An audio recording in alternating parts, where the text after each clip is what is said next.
Thank you very much. First of all, can you hear me all? I don't want to use a microphone, but if I need to, I will, so I don't know how loud I'm speaking.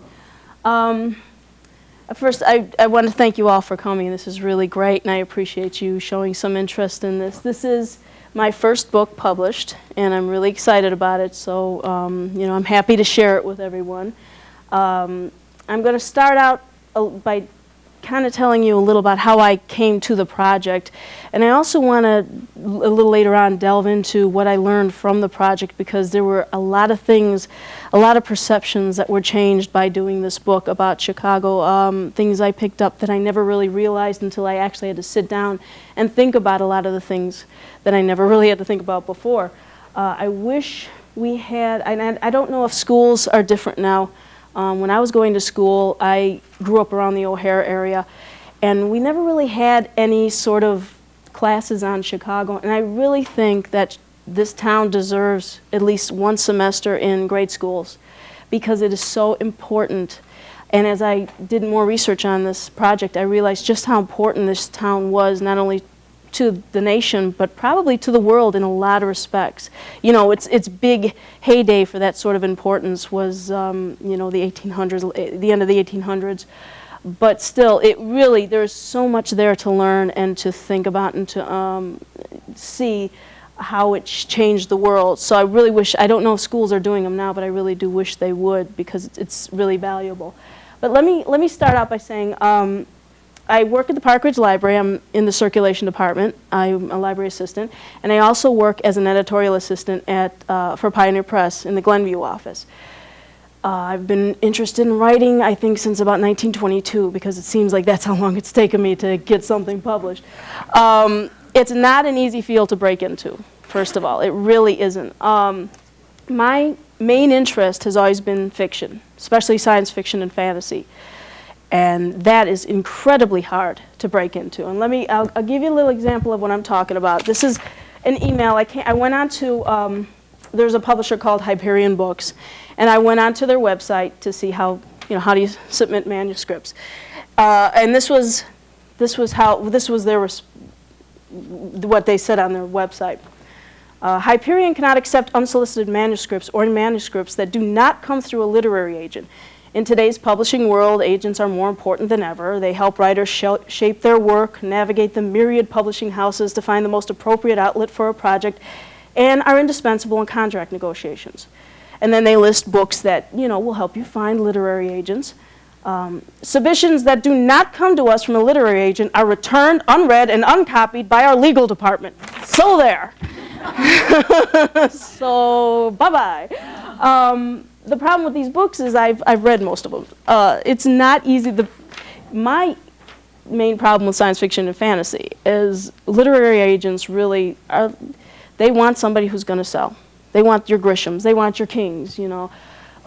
If you're lucky, you can find someone who will work with somebody who might be doing a regular fiction book, like a thriller or something like that. But especially science fiction and fantasy, it's really hard to find an agent for. So there are a couple strikes against me. Can't find an agent, and most of the publishing houses are not interested in working with new authors. Because again, they want the ones that are going to sell. And so many of the publishing houses, even the smaller imprint labels, they're owned by the larger publishing houses. So Random House may own a number of smaller imprints that will put out science fiction, but they're Random House, they want that literary agent. If you're lucky, you can find a small publishing house that isn't owned by anyone larger, maybe they'd be interested in you. So that was one of the problems I was having with finding a way to get published, because I was swimming upstream in many respects.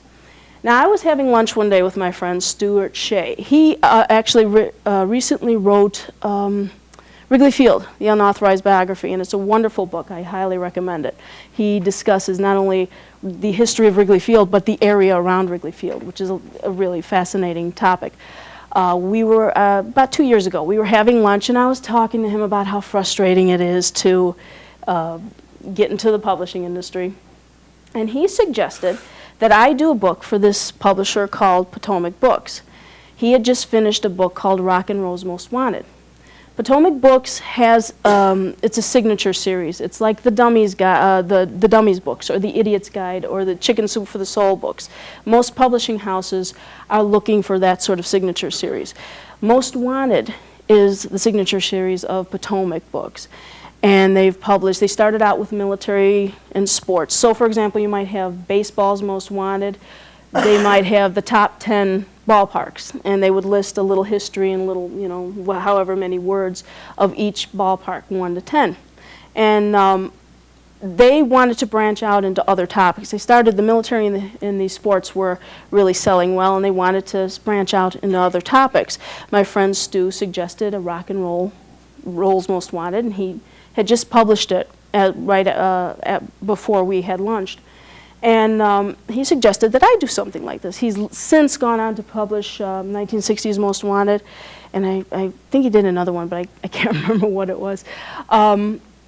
The problem was I had never done a research project of that sort before. This is not, I mean, this is not like, you know, the king of research projects, this sort of thing, but there is a lot to it. And I had never done anything. I mean, I never went to college. And the last research project probably was in high school. I was more interested in fiction, and I was going to print my, you know, I was going to have my fiction published, and I just wasn't interested in that. But when he explained this to me, and he explained the concept of these books, which I really like the concept of these books all together. Of course, mine is the best, but I really like, you know, we have, I mentioned rock and roll's Most Wanted, baseball's Most Wanted, football's Most Wanted, country music's Most Wanted, dogs Most Wanted. You have a whole variety, and they make wonderful gifts for people who might like, you know, if you're interested in Ireland, Ireland's Most Wanted is out there. So I like the concept of it. I like the fact of giving out little tidbits of information to people. The problem I had when he suggested this was I really wasn't interested in it. But he offered me one thing that really sold it, and that was he gave me his editor's email address, which, you know, is like the brass ring to all writers. Excuse me. So I'm torn here because I don't want, I'm a fiction writer. I want to write fiction, science fiction and fantasy. I can make my own worlds. I can make my own histories. But by the same token, this is a chance, if they buy it, to get published. So I really had to go for that chance. The next problem I had was what to write about, because I hadn't a clue on what to write about. I did some research in the books. I read them, kind of saw what they were structured like. I kind of liked the look of them, but I couldn't figure out for the life of me what to write about. And then it was almost magic. I was behind the desk of the circulation department in Park Ridge, and probably abusing some poor customer who owned a fine. And I was clearing books on travel. And I looked over at our cart, and there on the top shelf were all these books on Chicago. And it just struck me like lightning, because I had been thinking about it probably for a couple weeks at that point, what to write about. And I thought, of course, Chicago has, what you're looking at is probably about 400 little entries. Of course, Chicago would have enough enough little facts and figures and interesting little tidbits to put into a book of 400 entries. So I thought, wonderful, I have my topic, you know. I emailed the editor. He was excited about it. He said, yeah, let's go with it. Can you send me 3 sample chapters? And I said, okay, so I'll give that a try. And again, I'm doing all this sort of blank because it's my first time. So I'm kind of treading water here. You know, it's the first time I went and swam. So I decided, okay, well, we have some interesting mayors in town, of course. We'll do a chapter on the mayors. We'll do a chapter on disasters, because we've had some interesting disasters. And I, being interested in fantasy, decided to do a chapter on ghosts, because we have a lot of interesting ghosts there. He liked it. He said, great, let's go for it. And he initially asked for 45 to 50 chapters. And I think we got it down to about 40. Some of the chapters had to be cut for space. I never realized how much fun it could be, though, doing this sort of project. I was, of course, terrified. When I got that contract for the first time, it was like, it was the scariest and the best day of my life, because once I signed that contract, that was it. I had committed to this project. But it was something I had wanted for so very long. So I signed the contract and everything was great. And it was about a year and a half of hell. Only because like I said, I was feeling my way in the dark. Looking back on it now, I'm really glad I did it. It was great. I would do it again. I'd love, I want to work on another research project. It was really something I truly enjoyed. But again, that's hindsight, 2020, that's sort of thing. So the more I got into this, though, this is when I started to see just how valuable this town is. What I had to do was figure out a way. First, I was very lucky that Potomac, the publisher, really gave me a free hand on what I could do with this book, how to do it. They didn't worry about, this has to be a certain way, this has to be a certain way. I was able to pick and choose my ideas. I was able to mold it, and it was almost like doing a little puzzle, and that was a lot of fun. It enabled me to put things in there that maybe you knew the story, but you didn't know this side of the story, or things like that. It gave me a little more freedom to do that, and I was really lucky on that respect. And as I went along, I was able to get more of a focus on where I wanted to go with the book. And in that respect, I was able to come up with ideas on what to put in the book. I cover a wide variety of topics. I cover, you have your politics, history, mayors, disasters, the gangsters, so all sorts of music that Chicago is known for. And there were things within each topic that I thought were interesting that I kept seeing cropping up in each topic, and I'll talk about shortly. But it gave me that was one of the difficult things, was all these topics. I had to come up with 10 items on each topic. And my apartment was just a mess with papers, trying to figure out, do I keep this, do I keep that? So initially, I started to come up with a focus on how I wanted to go about this. Hang on. It became very important for me not to do statistics. It says the top 10 book of murders, mobsters, etc. But it was very important to me not to do statistics, because if I did statistics, first of all, it might restrict me from being able to put this in there, this particular item in there.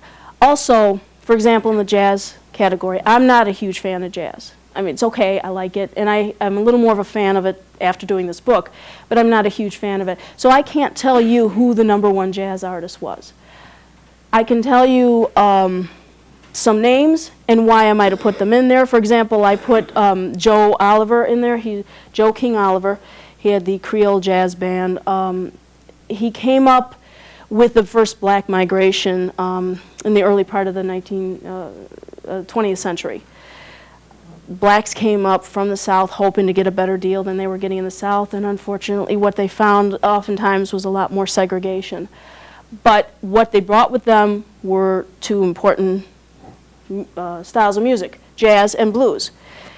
And jazz came up with Joe King Oliver. He wasn't the one who invented jazz, he probably wasn't the one who invented Chicago jazz, but he was one of the spearheaders of this sort of style of music. And the interesting thing about Chicago, and what you see with this, especially these two particular styles of music, is that you have two styles, New Orleans jazz and Memphis jazz, that came up here and suddenly became Memphis blues, suddenly became Chicago blues and Chicago jazz. What Chicago has done with so many things, they've taken something and made it their own. And in a way, it's almost like it's a little America in some respects, because it takes from other cultures, takes from other parts of itself, and will make it its own. All it did was change a little bit of the drumming on the jazz, from making it from New Orleans jazz to Chicago jazz. But it was enough to now get us to a point where when you think of jazz capitals, you think of New Orleans, you think of Chicago. Chicago is a huge, huge, important city for jazz. Same with blues, Chicago blues. All it did was, and Chicago electrified the blues a little, which was different from the Delta blues. And it did a little more with the beat, maybe oomphed it a little. But it became Chicago blues. So you find these things happening, which I just thought was fascinating. You see with the food. I mean, we're known for food. And it's like it takes all these little cultures and just creates its own food. And you have now important restaurants that are catering to a particular style of food, that people are taking little bits and pieces and making a particular style of food that, you know, it's not Chicago food, but it's that kind of thing. It's really interesting. It's done it with, it did it with the TV. It had, TV back then was really popular in New York, really popular in LA. New York had a lucky break with the Broadway stars. So shows could utilize the Broadway stars, and LA could utilize the movie stars. Well, Chicago didn't have these particular stars when it started out in its TV industry. So what you see in Chicago is a little more of a laid-back thing, a little more of a laid-back sort of thing, but more improvisational. It used the camera. This is like back in the 1950s. It used the camera almost as another player, almost as another piece. You have Stud's Place, which was entirely improvisational. Kukla, Fran, and Ali, they did not go on with scripts. They went on just with a thought in a direction on what they wanted to do. And then they did the show completely improvisational. And we're known for an improvisational town. And that's one reason. That was all they had. So they didn't really have a lot of celebrities. So they almost used themselves. And it made for an even more interesting, a less plastic almost kind of TV. It's changed a lot since then, but even with the, I don't know if anybody remembers during the 70s, the Happy Talk news. John, he was the weatherman, the Coleman. He was real popular at the time, yeah. Fahey Flynn, those sorts of news shows that was a direct link back to that time. A lot of people criticized it, thought it was a little too light. But it also made people feel comfortable when they watched their news. So it was one of those things that really helped make Chicago distinctive in the TV industry. Which, when you think about it, Noah, when you think about the various industries, the entertainment industries, you have your California, Chicago, and New York. No other town really, especially in the Midwest, really kind of, even now, especially with the news, kind of holds a candle to Chicago, aside from these two other towns, which lucked out from their own entertainment value. So these were little things that I was able to come across. Getting back to the jazz chapter, for example, I was not aware that Nat King Cole was an incredible jazz pianist. And had it not been for that one particular song, the Christmas song, he might not have been known as much for his vocal styles. He started out as a jazz pianist. It was the Nat King Cole Trio, headed up by him, and he did some singing, but he was known in the jazz circles as just an amazing jazz pianist. And it was, I think it was the 1950s when that, the Christmas song, I think Mel Torme wrote it actually, was released. It was originally recorded with the Nat King Cole Trio. It was a little more jazzier.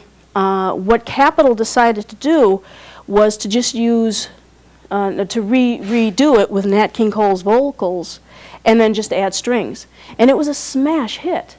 But up until that point, I don't know if he would have been as popular or known for his musical styles up until that point. Once that hit, he was more known for music. He became more of, the Nat King Cole kind of went in the background. And he became known almost more for sort of a pop sort of music. And he was an all-around kind of guy. He could act.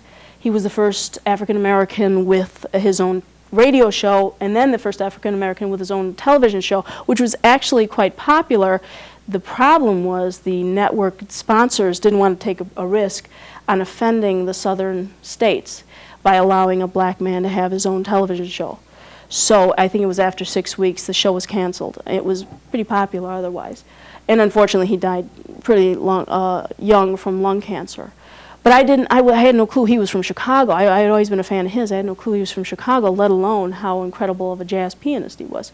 So little things like that. If I had worried about who was the best jazz artist, I don't think I could have included little inserts like that. And it was really important not to. Another way to, another point about the statistics, in the skyscrapers chapter, which would have been really easy to do as far as statistics are concerned, you know, tallest to shortest, shortest to tallest. What I chose instead to do was to put as number one the home insurance building, which was constructed, I believe, was between 1884 and 1885. And it was the granddaddy of the skyscrapers. Now, this thing was a peewee in compared to what we have now. This was only 10 stories high. But it showed the world that we could go higher. Chicago had a problem in its main financial areas. It was bordered by rivers.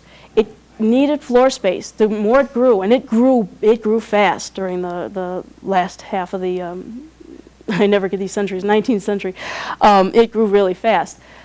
What the problem was, it didn't have the floor space. It had to go up. It couldn't grow out. Unfortunately, at the time, buildings had to be very boxy and only a certain height because the main support were the four walls. If you went much higher, you were risking a collapse of some sort. It cut down on the shape of the building and what could be done with the shape of the building. It also cut down on ornamentation on the building. It also cut down on the windows that could be utilized. William LeBaron-Jenney, who had who was an architect who also had a big background in engineering, and especially learned a lot of engineering techniques during the Civil War. He was an officer in the Civil War. Came to Chicago, much like other architects did, and he used what he learned, something he learned in the Civil War, which was steel frame construction. And he took the steel frame construction and created a frame for these buildings. The steel frame construction had been used to build bridges during the Civil War. And now he was utilizing it to create this building and this home insurance building. And what it did was it created a skeleton that would be the main source of support. The four walls would be a support as well, but this would be the main source of support. So you could go higher and you could have a little more flair when it came to what the building looked like on the outside. And you could add to windows, which was really important for the time, as you can imagine, during the daylight, you know, when they didn't have a lot of electricity at the time, maybe. So,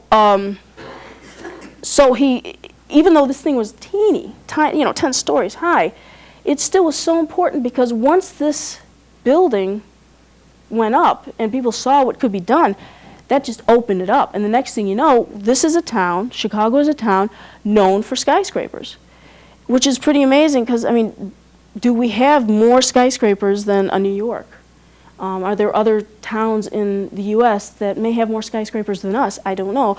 But the thing is, we are known for skyscrapers because in many ways they were really born here. I mean, we were the test case for a lot of these buildings that came up. And it was really important to me when I was doing research and I came across this information on the home insurance building. It was really important for me to put this in as number one because it did show that this could be done.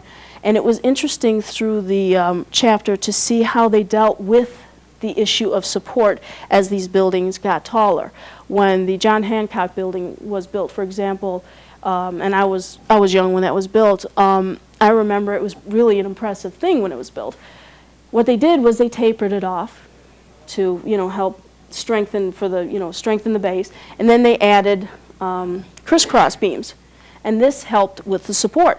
What they did with the Sears Tower, which was a totally different thing, was they did the bundle tube method.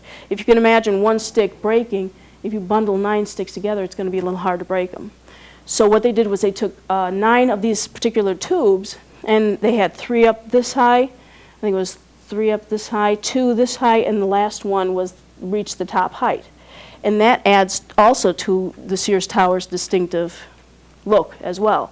So that was a lot of fun to see how they kind of dealt with that particular problem.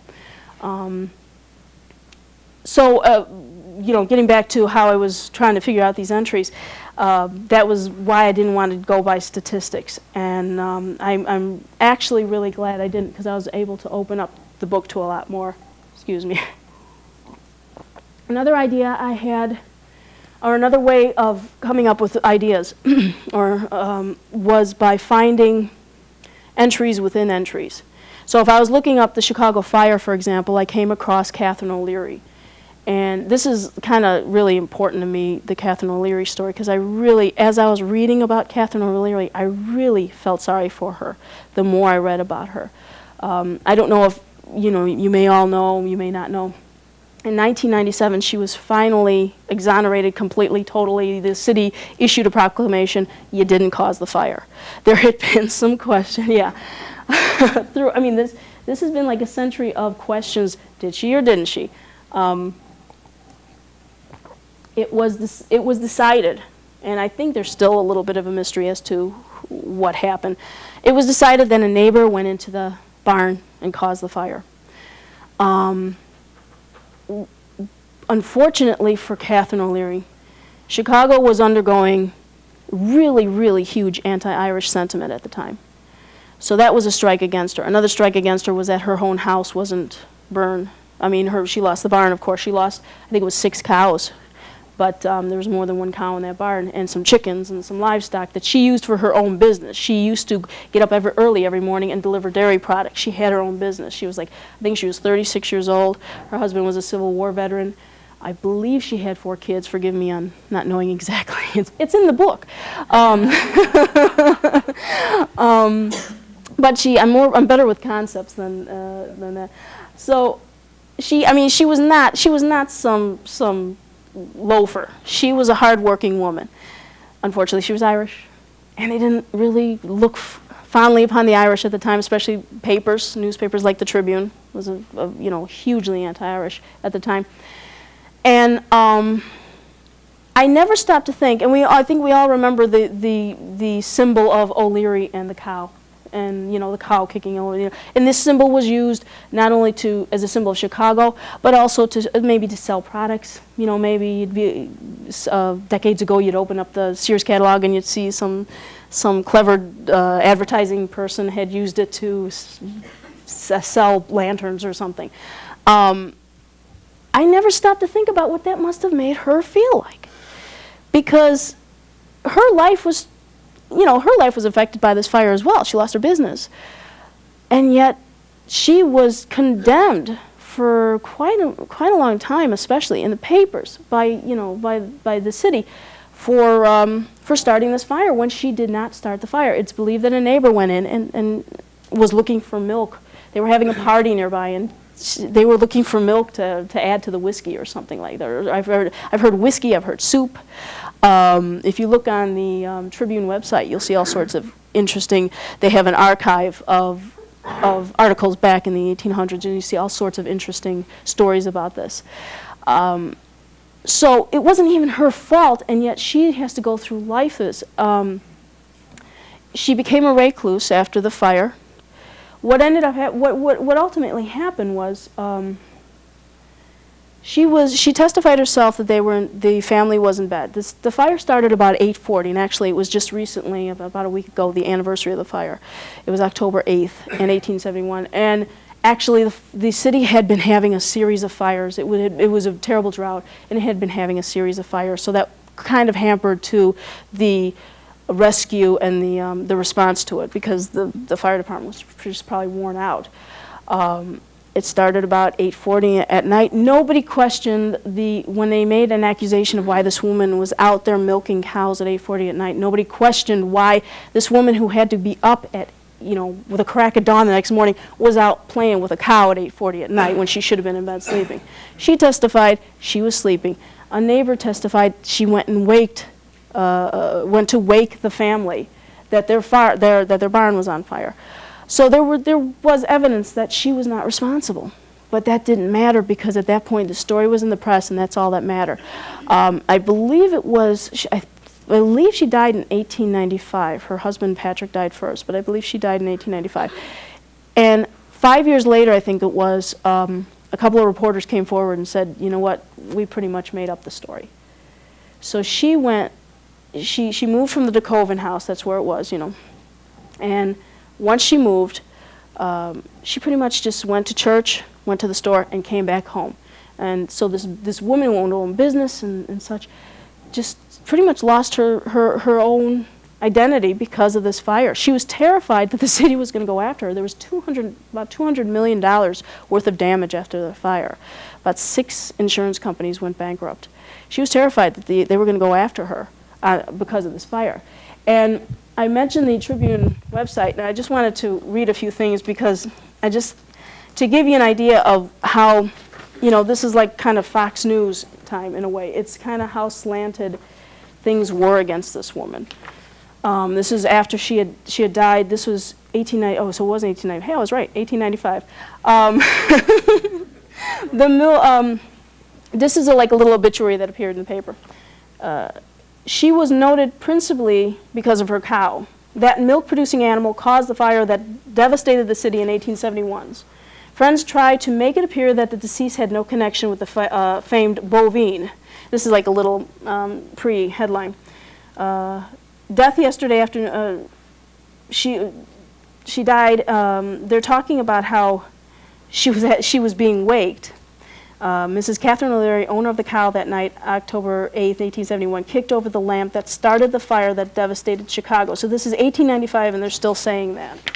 And then they go down to say, nor would she talk of the story even with her friends. To newspapermen, her lips were sealed. She hated reporters, and so did all her kith and kin. And how many times do you see that sort of writing in the paper now? Last night, people at the house told a reporter for the Tribune that this Mrs. O'Leary that was being waked, who was dead, had only been over from Ireland a few years. But, however, undertakers, good undertakers too, they really keep a family secret, Inerney and Dr. Joseph Rayleigh, who attended her, however, said she was the famous Mrs. O'Leary beyond question. So they're hunting her even after she died. You have a series, this is shortly after she died too, Mrs. O'Leary's cow. And you have a series of papers from other cities. Grand Rapids Democrat, Mrs. O'Leary is dead, but what became of her cow? And they actually, I believe they actually tracked down I think the cow itself died, but there was a calf that survived. And the calf, from what I read, was sold. She sold it for veal because she really couldn't have no place to put the calf. One of Chicago's prize packages is no more. Mrs. Catherine O'Leary, who owned the cow that kicked over the lamp that set fire to Chicago, died in that city Wednesday. Washington News. Mrs. Catherine O'Leary, who owned the famous cow that kicked over the lamp which burned Chicago, died last night. This cow departed this life some years ago and did not repent before its demise. St. Paul Pioneer Press. Mrs. O'Leary, the owner of the cow which caused this is stated as, I think it's $190 million fire in Chicago in 1871, is dead. Kansas City Journal, Chicago bears no grudge against the late Mrs. O'Leary. If it hadn't, and this is interesting too because I'm going to touch on this later, but this kind of alludes to actually maybe the fire had been a blessing in disguise. If it hadn't been for Mrs. O'Leary and her celebrated cow, the conflagration, which was the making as well as the destruction of Chicago, might never have occurred. Meaning, what we have now might never have occurred. It might have continued on the way it was and maybe not have grown to be such an incredible city as it was. Philadelphia Record. Mrs. O'Leary, owner of the fractious cow, whose kick cost Chicago. This was $100 million one autumn night in 1871. Died in that city Wednesday last. There are those who hold that the disastrous conflagration was the making of Chicago, and that the metropolis of the West has never had such an awakening as in the last quarter of a century. And this is from the Detroit News. The death of Mrs. Catherine O'Leary in Chicago recalls the great service that lady was to the Windy City. Had not Mrs. O'Leary been a dealer in the I'm guessing on this one, lactosal fluid, and you need a universal translator, and been the owner of a cow, which she had the temerity to milk by lamplight while high wind prevailed, and had not the cow been of nervous temperament and kicked the lamp over at the opportune moment, now I got to tell you, being up in Glenview, I would say right now the editor would slash about half of these things going on here. Basically, it's saying that it created a great it cleared a lot of brush for Chicago to become a much more important city. The last thing I want to read you is, this is talking about an interviewer who went to interview Catherine O'Leary, supposedly, right before she died. And he describes her. She was a remarkable woman in physical appearance, he said. My knock at the door of the pretty little white cottage was answered by a young girl. From the cozy little parlor, I could see Mrs. O'Leary sitting in the kitchen drinking something from a cup. She rose from her chair with difficulty and evident pain. She was about 70 at this point. But once on her feet, she looked a giantess of strength, as she certainly was of frame, notwithstanding her more than 70 years of age. Her hair was black as crow's wings, and her eyes snapped with the fire of youth. So it sounds like he's being a little complimentary. Her voice was robust, harsh, and guttural. That's nice. Isn't that lovely? There's what a woman wants to hear. And raised in anger, it was terrible. Her eyes glared at me from under shaggy eyes. Now suddenly she becomes somebody who's like, you know, a crazed woman with shaggy eyebrows. As she demanded my business. I attempted to be jocular, because he's not doing anything wrong, he's just asking her, and told her that I had called to have a chat about the little incident of 23 years before. What do you mean, she thundered. The great fire, I replied. Then her fury broke. She waved her long arms over her head and shouted a torrent of words at me that was simply blood-curdling. All that I could catch was that she was no beggar. She had friends, and go see the priest. I tried to mollify her, but whenever I tried to speak, the more violent she became, and finally I fled to the door, for I confess that I was afraid of her.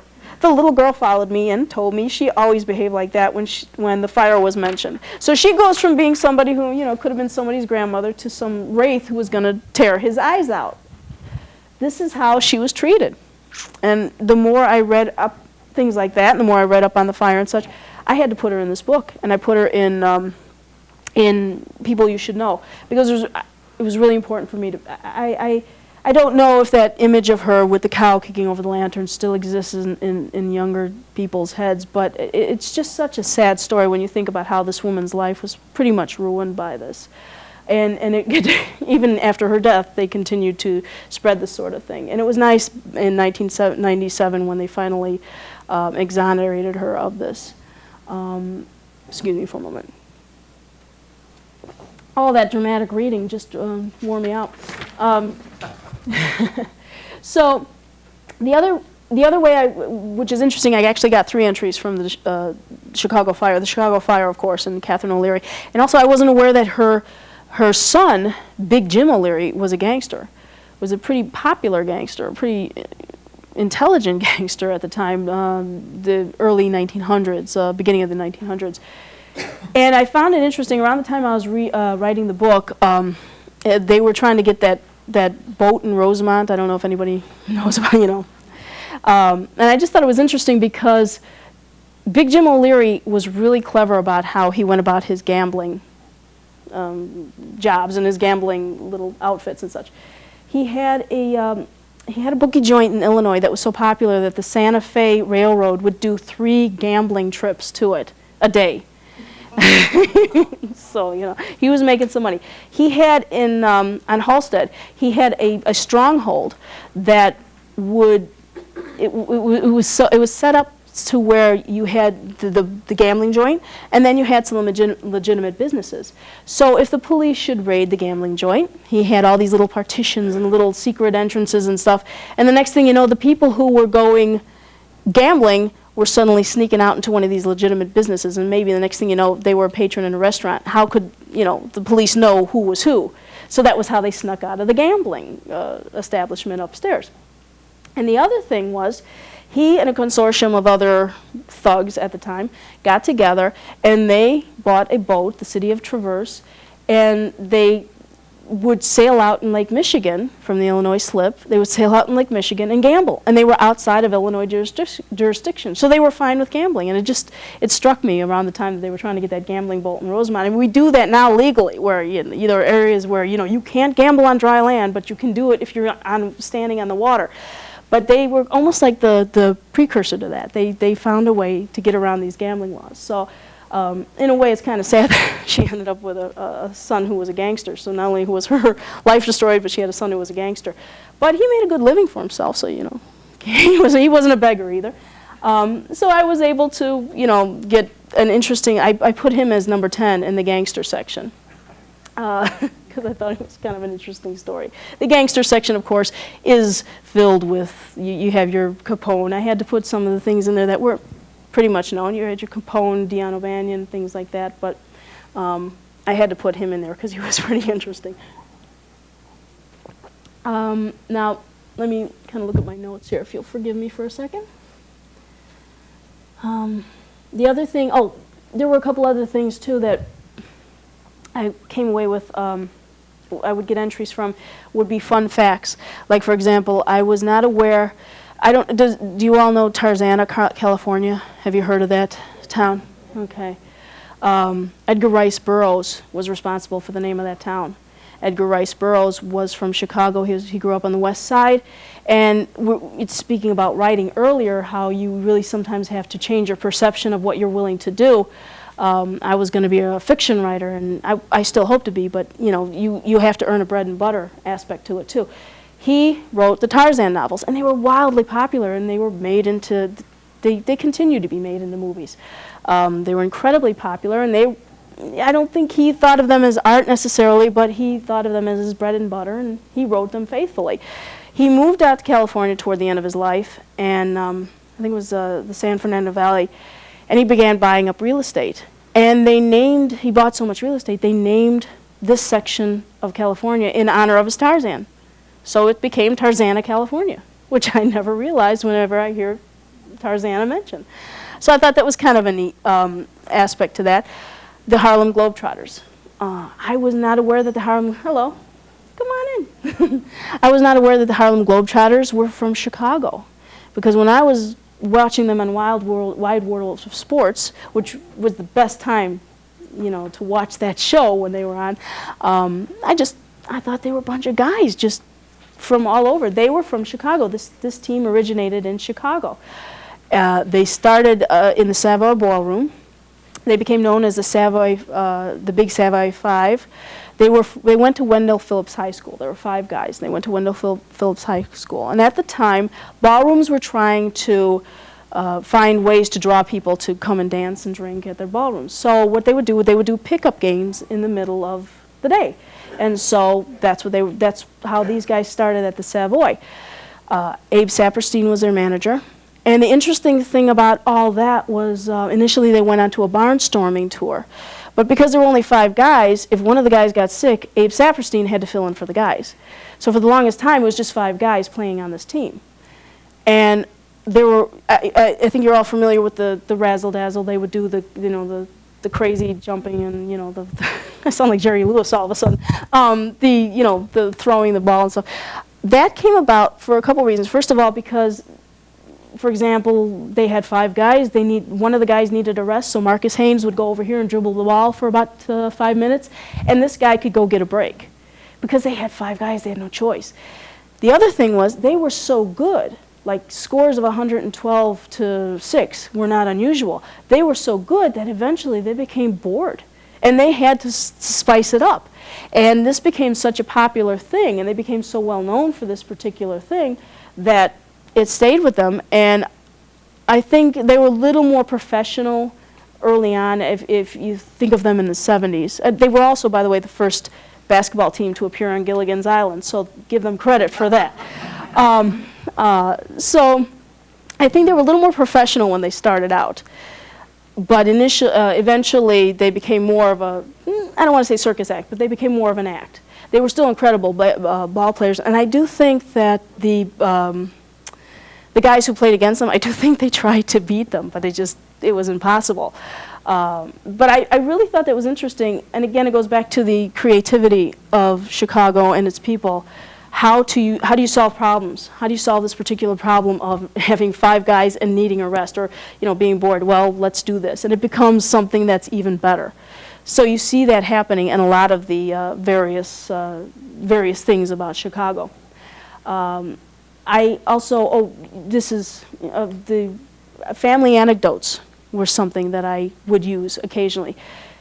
Does anybody remember the White Sox, for example, are big winners now? Does anybody remember back in 1959 when they won the pennant? And you remember what they did when they won the pennant? They blew off the air raid siren during the Cold War.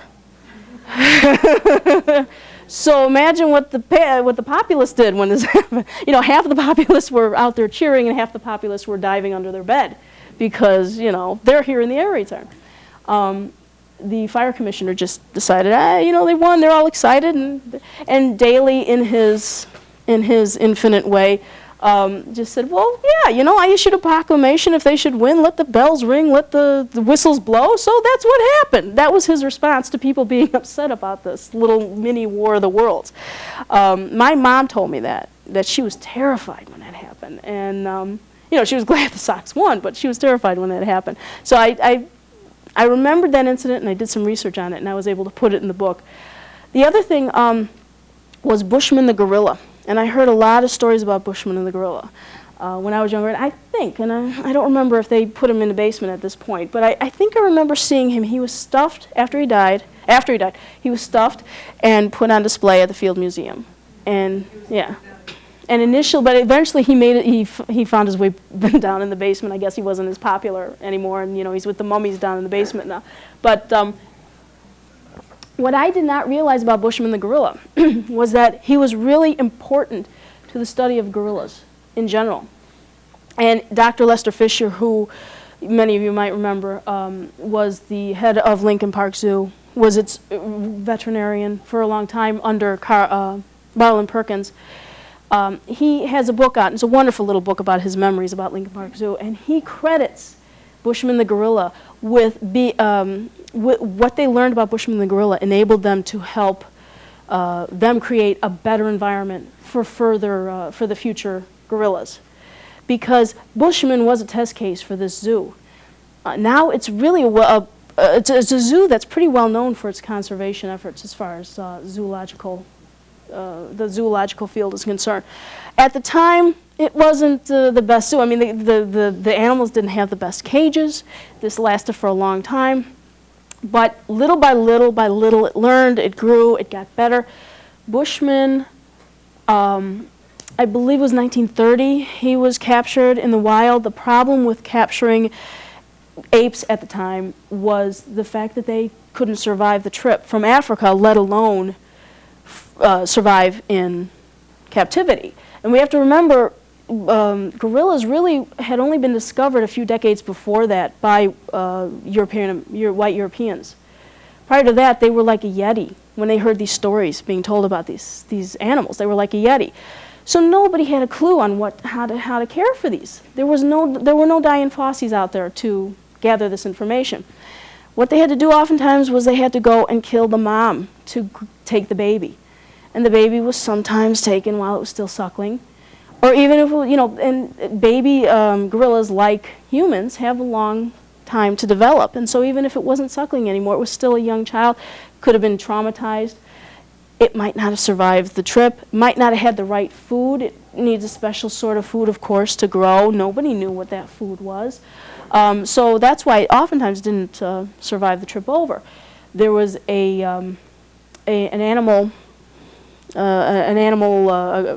guy who went out and got animals, sorry.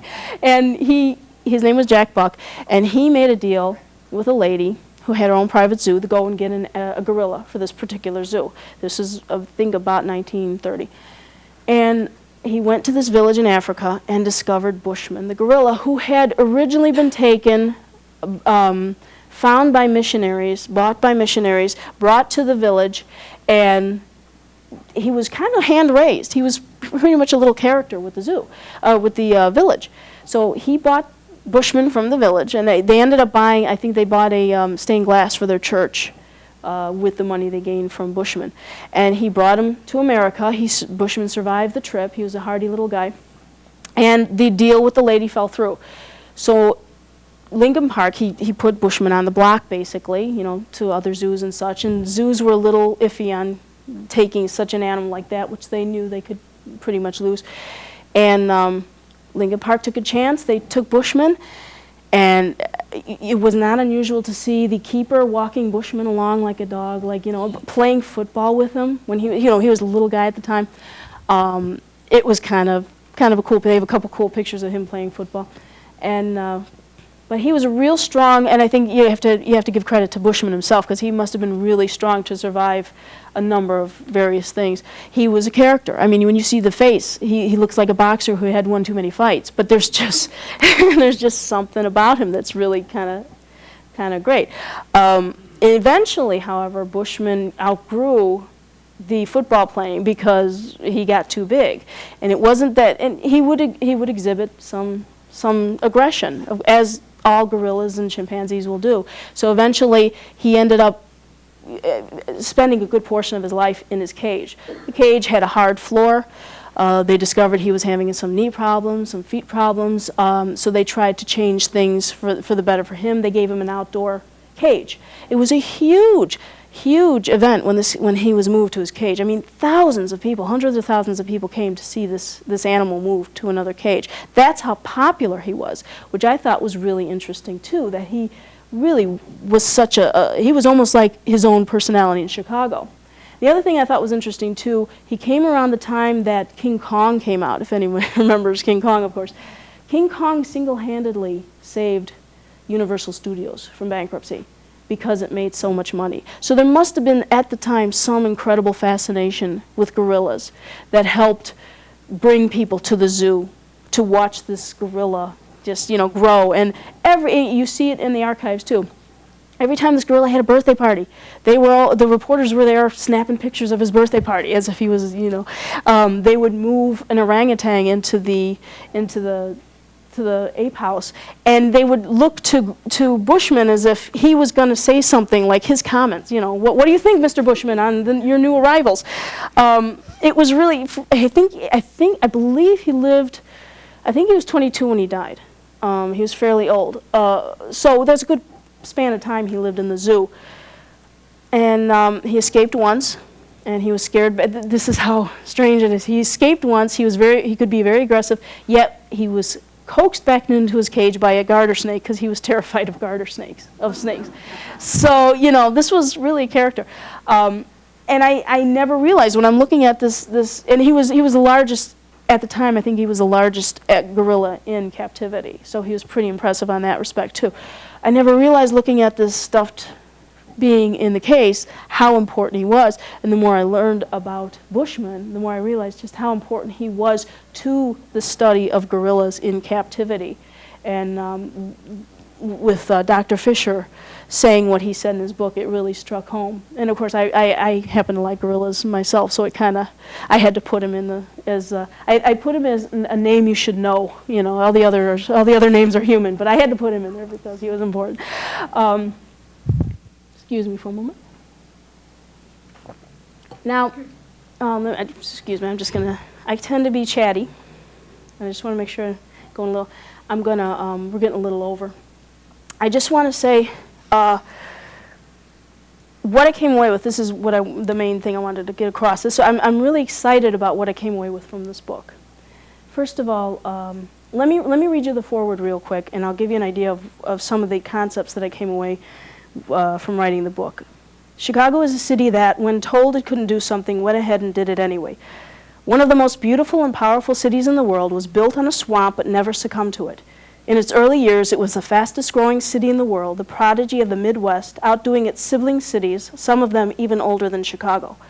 Far from a toddling town, it was and is a charging town, meeting challenges head on, losing big and winning bigger. It drew to it and eventually began to breed inspired thinkers whose inventions, innovations, and philosophies helped it plow forward against all odds. What one comes away with when reading about Chicago is its sense of duality, State Street finesse bleeding into stockyard brutality. Its remarkable elegance always seems overshadowed by a raw unpredictability. Chicago's a stout being, strong and determined, with a touch of stubbornness, but just as much charm, humor, and honesty. Chicago approaches challenges like grand adventures, either winning the day or, as in the case of her sports teams, shrugging and saying, well, there's always next year. It really does. And especially, like I said, in the early part of its life, you really do see it. I doubt if you took somebody from 1840, from 1860, and brought them into today's world, they would be stunned, I think, by what they saw, not just because of the big buildings and the cars and all that. They would be stunned by the fact that Chicago is such a cultural center. Because initially it was bred to work. It was a workhorse. And it just, you know, part of the reason the fire was so devastating was because it was just about making money. You had a river that was so choked with pollution from its money-making factories that the fire was easily transported across the river. The river itself was choked with boats from the fact that it was the hub of transportation for the longest time, for most of its existence. It was the timber producing capital of the world. So it had timber to feed off.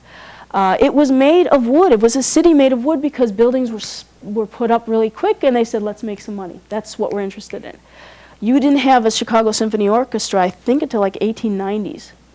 There were two things that really, really helped it grow to where it is now.